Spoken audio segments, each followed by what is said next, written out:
Magnesium is not just important for calming the central nervous system down, making sure we have that buffering space to rest, but it's also hugely important for making sure glucose is being absorbed into the bloodstream at good levels and getting into the cells and making sure that the body is responding to insulin properly. So that insulin's being released, but magnesium has to be there to make sure it's actually being used and utilized properly. This just blows my mind, I think, sometimes that this is not mentioned whenever we're talking about blood sugar balancing. Are you tired of the overwhelm and the nonstop anxiety and ready for simple, doable steps to beat burnout, support your body naturally, and process the heavy emotions through a biblical lens? Then you're in the right place. I'm Cassie, wife, mom of 5 home birthed babies, and a trauma informed women's health coach who crawled out of deep burnout myself. I learned how to rebuild my energy and my identity from the ground up. If you're ready for steadier energy, emotional stability, and joy that doesn't evaporate by noon, then grab your not coffee, take that one quiet breath you're going to get for the day, and let's dive in. Because if you're waiting for a perfect moment, you might as well pencil it in for never.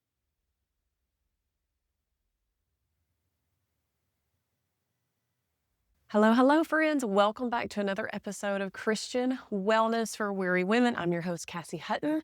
And today we're going to talk about the magnesium to calcium ratio. Excuse me for what's going on with the nasal congestion today and the sinuses. I had a terrible pounding headache last Monday on a week ago on Memorial Day. It was so bad. I thought I was going to die. And the congestion has just stuck around. I've not had a headache again. I've not had a fever again, but the congestion is still, I'm still nasally, all the things still going on, just something in the air that my body is reacting to. I also want to apologize today for just now getting this episode out to you because I have, ever since we moved into the house, number one, was exhausted. For an entire month, we've been in the house for about 2 months. So for an entire month, I was exhausted playing catch up of just moving. If you guys move, I don't know if you're like me. I know that everyone in their lifetime has moved, but it gets me down. And then once I recovered, I was like, I just want to focus all of my time on decorating my house, shopping for the things that I want to shop for, and doing all of that. And so I've had such a hard time of bringing my attention away from that and focusing on what I really need to sometimes, which is making sure I have the podcast out, writing my emails, taking care of my clients and things like that. So this is just a different season for me. And I have yet to be late on a podcast episode in months. I think since October, I have been very consistent of getting all of my episodes out on time.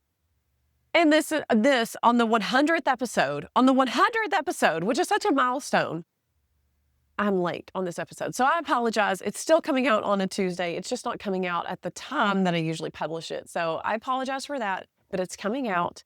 We also celebrated my son's 13th birthday yesterday. So there was no way I was going to make sure I was not going to focus on the podcast before I focused on him. He had a great day. He turned 13. It's just so sad. Now we have a teenager in the house, and my prayer is just that he just continues to stay innocent for as long as possible and just keeps the innocent demeanor about him. You know what I'm saying? You see kids that start growing up and they start being mean. They start, just kind of like putting up walls around themselves. And my prayer is that he just stays innocent for as long as possible. If you have some pointers for me on that in parenting, I would love to know what you have to say about that. So with that, I'm sharing all of that with you. I went shopping this weekend as well and got some amazing rugs for my living room and my home and for my little boy's room. And so I'm still shopping for some rugs. That was like so much fun. Totally unexpected find. I was looking more for furniture, but found the rugs and I'm in love with them. Anyways, just filling you guys in on where I'm at and what's going on in life and totally giving you an excuse for why this episode didn't come out on time. Most of you probably won't even notice that it didn't come out at the time that it needed to, but I'm letting you know that it didn't. But let's dive into what we're going to talk about today calcium to magnesium ratio, the ratio on the HTMA test, which stands for the blood sugar ratio. That's what we call it. We call it the blood sugar ratio. So we've been talking about magnesium and we've been talking about calcium. So you can go back to the last couple of episodes. There's episodes in between of like interviews that I did with other people, but they're so going back to like the early 90s episodes, you can find the calcium episodes about high and low calcium, high and low magnesium. And then today we're going to talk about the calcium to magnesium ratio on the HTMA test, why it's significant and why it is called the blood sugar ratio, and what we're looking at when we're talking about the blood sugar ratio, and how calcium and magnesium are super important when it comes to balancing your blood sugar. Because let's talk about the elephant in the room. Everyone thinks about balancing blood sugar as making sure you're eating proper macros, cutting out complex carbs, making sure that you're not eating carbs that spike your blood sugar. And while that definitely is important and that definitely plays a role, that there's other pieces to the puzzle. And so just tracking your macros alone and making sure that you are only eating proteins and staying away from the carbs that don't spike your blood sugar, that's never going to fix the underlying root. Definitely going to help your health, definitely going to create way less stress in your body if you're focusing on those proper macros and eating the right foods. So I am definitely not villainizing that and saying don't do that or that's just a fad or anything like that, because everything goes hand in hand here. We just can't get so focused on one thing that we miss the actual root cause. We need to ask ourselves, but why did my blood sugar get off in the first place? Because at one point, you probably didn't have blood sugar issues. At one point, your pancreas was producing insulin the way that it needed to. And at one point, your cells were absorbing the insulin like it needed to. And so the bigger question is, what happened that caused my body to get off and not be able to utilize glucose and balance my sugars the way that it used to? So how carbs and proteins trigger insulin, let's talk about that a little bit. So when you eat carbohydrates, they break down into glucose, and that's what triggers the pancreas to release insulin into your bloodstream so that your body can respond to rising blood sugar levels. So protein also triggers an insulin response, but carbs will trigger a much more significant insulin release. So both of these macronutrients actually signal insulin secretion, and that is completely normal and necessary for your body to function. So the problem with insulin resistance, okay, we call it insulin resistance because the cells are what become resistant to nutrients penetrating the cell, specifically nutrients that help create insulin balance, blood sugar balance, glucose balance within the body. And so when you have insulin resistance, your cells have a harder time responding to insulin and utilizing the glucose that enters your bloodstream. And so the glucose stays elevated in your blood, even though your body is producing insulin to try to manage it, okay? This is impaired glucose uptake or carbohydrate utilization, and it means that your cells cannot efficiently take in and use the energy from the carbs you eat, no matter how perfect your macros are, because there is that resistance. There's something that's causing a resistance there. And as we've talked about with calcium, we're going to get more specific into the specific roles of calcium and magnesium in the body as it pertains to blood sugar balancing. But again, think about that resistance word and what we already know about calcium. Calcium is a hard mineral. It causes the body to harden, okay? But it's interesting with the calcium to magnesium ratio in the roles that they play, okay? With blood sugar balancing. So now let's talk about the specific role that the calcium to magnesium ratio, what it actually measures. So you're measuring the calcium to magnesium ratio on the HTMA. It's one of the single most important indicators of your overall blood sugar balance. However, we do look at a few other markers that I'm going to mention here. And it's not an end-all be-all. This is not an all-encompassing podcast episode on everything that we look at for blood sugar levels by any means. And there's probably plenty of things out there, other things that we can look at that I'm not even aware of. So this is a learning journey. I'm sure as many of you who are on your health journey have learned so much, okay? These two minerals, calcium and magnesium, work together in very specific ways when it comes to glucose regulation and insulin function. When these two are balanced, your body can regulate blood sugar smoothly. But when the ratio is off, your blood sugar becomes dysregulated. And so that's not, so more so than just looking at whether calcium and magnesium are low and calcium and magnesium are high, we're looking at the ratio of the two together. And really you want a ratio of about a 7-to-1. So 7 calcium, if calcium were a 7, magnesium being a 1, you'd have a pretty good ratio. However, that would indicate extremely low calcium and magnesium on your HTMA test. And so that's another factor to look at. Even if the ratio is normal, let's look at and see, is calcium and magnesium actually really high or really low? Because if you don't have a whole lot to work with, that's another sign of, hey, your ratio looks pretty good, but overall you have some really low minerals. So there's other things definitely going on. So calcium's specific role in blood sugar and insulin is that calcium is what actually triggers insulin release from the pancreas, meaning it signals the pancreas to release insulin into the bloodstream so that your body can respond to rising blood sugar levels. So this, as you can tell, would be a very important key if your doctor has never told you about calcium and how it helps to actually release insulin from the pancreas. So it's an important function, but calcium alone obviously is not enough to create balance, because you then also need the ability for your cells to actually use that insulin effectively. And that's where magnesium comes into play. Magnesium is an intracellular mineral. It helps nutrients to actually penetrate the cell. And so if you don't have proper magnesium, or we talked about that high magnesium can be a loss pattern in your body, then this poses a problem for blood sugar balancing. So magnesium improves insulin sensitivity, meaning that it helps your cells respond better to insulin so that glucose can actually enter the cells more effectively and be used for energy. So magnesium helps to regulate how quickly sugar enters into the bloodstream, which is what I mentioned on the little teaser that I gave you on last week's episode. And so that, as you can tell, would be a huge indicator of how well your body is responding to insulin being absorbed into the body. So even if your insulin is being released properly, if your cells can't do anything with it because of a magnesium imbalance, this would pose a huge problem.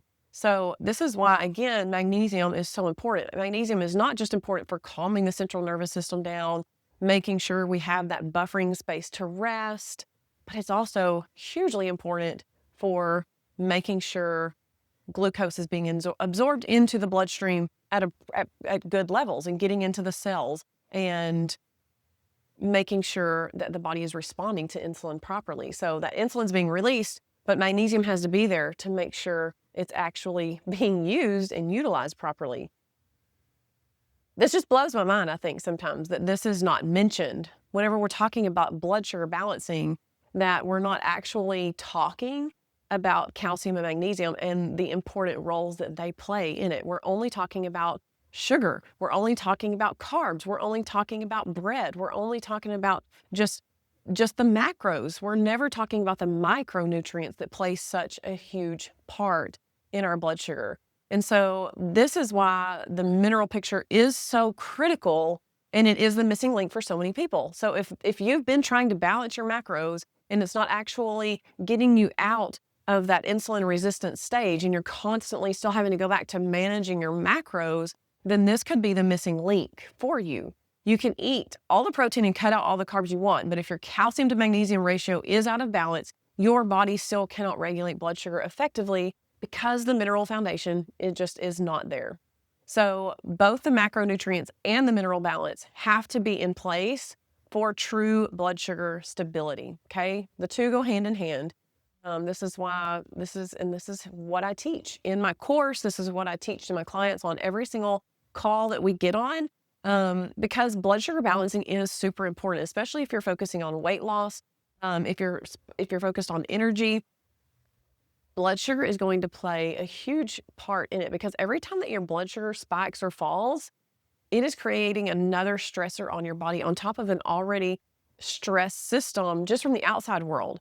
Now let's talk about the inside world. How is your body actually more stressed just because of hormones that are off, blood sugars that are off, mineral balances that are off, things like that going on in the body, that you can actually begin to heal just through food alone. And then guess what? Once you begin to heal a few of those things on the inside that you can control with food, then you start having more capacity to start either handling the stress in your outside world, or you have the clarity to start cutting things out from the outside world that you've put too much on your plate.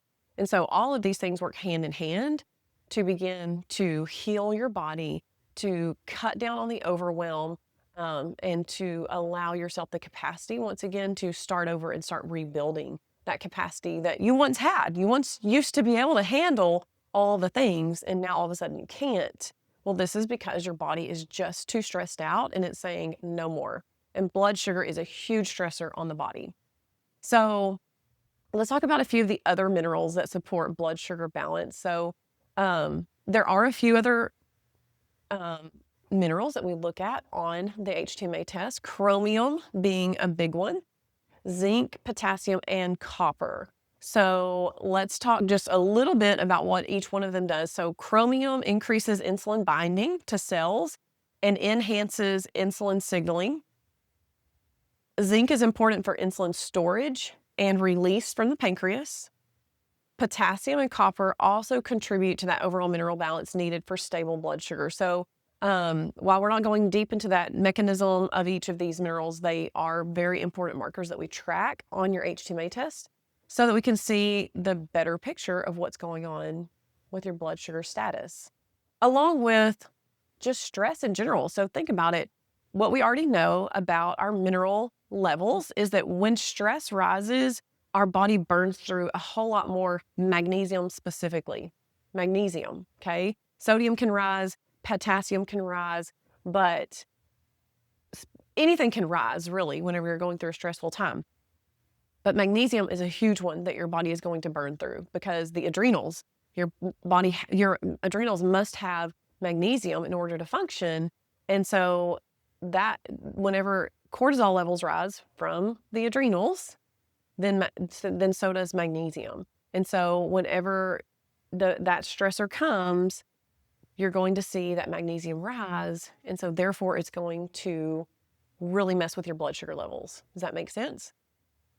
And so when your calcium to magnesium ratio is imbalanced, especially on that HTMA test, you might experience a lot of different things. So you might experience energy crashes throughout the day. You may feel those blood sugar spikes and falls. So that comes with the energy crashes. You may feel extreme hunger kind of hits you very quickly. You may feel very shaky and jittery. And so in that hunger cue all at the same time. And so you've waited too long to eat and your blood sugar is probably crashing out.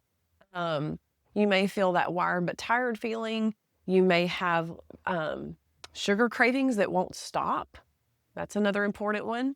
And then on top of that, if you're just feeding yourself a lot of sugar, it actually takes 50 plus milligrams of magnesium to metabolize 1 milligram of sugar. So I want you to think about that. For every 1 milligram of sugar that you eat, you are having to dump a ton, 50 times the magnesium onto that. And so again, this is why the blood sugar ratio gets so off and why carbs really can be the enemy when it comes to balancing your blood sugar. So if you don't have that magnesium there and it's not able to actually enter into the cells, this is where we get blood sugar spikes and falls, because it messes with your magnesium. Stress messes with your magnesium. Sugar messes with your magnesium. And magnesium is super important for blood sugar regulation. So in closing, the calcium to magnesium ratio is a story of what your body's trying to tell you, okay? It's a breakdown of the stress you've been through, the carbs that you've eaten, what's going on probably with calcium levels, and so many other things that are going on in your life. Because again, stress can affect your blood sugar levels just as much as eating the wrong foods and the improper carbs that your body has a hard time metabolizing for probably many different reasons, but calcium and magnesium being one of the big ones. And so if you're experiencing blood sugar, insulin resistance, you're a diabetic, look here. Look to see where are my calcium and magnesium ratios. And I don't just mean in the blood, I'm talking about in the tissues of your body. This is what an HTMA test reads. It doesn't read blood levels because the blood is going to pull from the tissues and make sure that the blood has what it needs. So if you're just testing the blood, this is not giving you actually a really good picture of what's going on in the body, because when the tissues become depleted, that's when really the body starts to have problems. And this is why blood work can come back normal so many times. That's not to say that pricking your finger and, monitoring your blood sugar that way throughout the day isn't a good idea. Yes, that's still a good idea because we're monitoring it multiple times throughout the day. So we're not just taking one blood serum and looking at that and calling it, for the month, like we do a lot of times when we're testing for women's hormones and things like that. Let's not get off on that tangent again. But